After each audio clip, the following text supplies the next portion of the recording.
پترج 15 روزان خلک کمالگه قدش هاتبونا کرنتی کرنج اگر توجبونا دو حوالاتی نوی کمالگه به ویروسا کرونا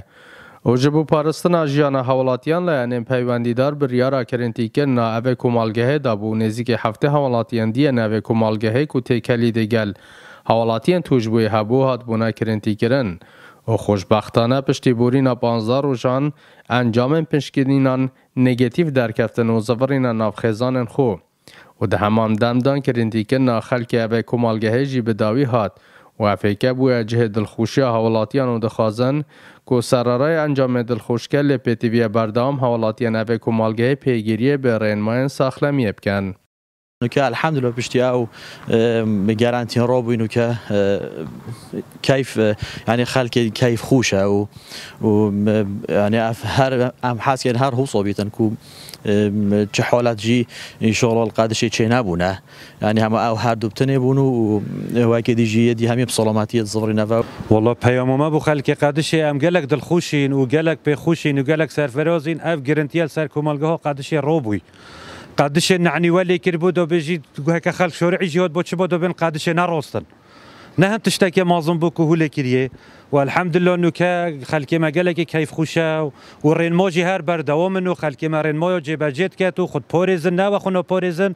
هامي خد بوريزن وجهد الخوش يوم كيف ما قالك هاتي اف جرنتي سر كمالغه قادش انه كروي ریوبر ساخلامی قضا امیدیه دیار کرد که سرجم پشکینن بو خلکه هاتی نکرن نگاتیو درشونه لپتیوی خلکه و کمالگه پتر پابندی رینماین ساخلامیه ببن. سم داخوازیش خلکه کمالگه هیت کنن بجینه پتر پیگیر بند هاریکار بند و دستخوشی لید کن او وی ماوی چوی دا تحمل کری پیگیر بون راستی پیگیری و هاریکاری وان ام افریقا گشتنوی انجامی باشه بله اوه هند ناگهی نیتن کو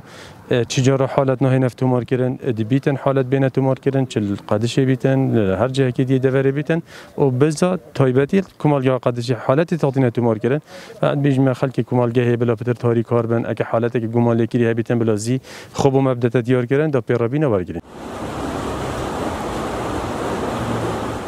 نزدیکی 8000 حوالاتی نوی کمالگه بو ماه 15 روزان ده کرنتی که ندابون و پیگیری به رینماین وزارت ساخلامی و نافخوی بون تا کشیان لسر فایروسا کرونا بسر کون.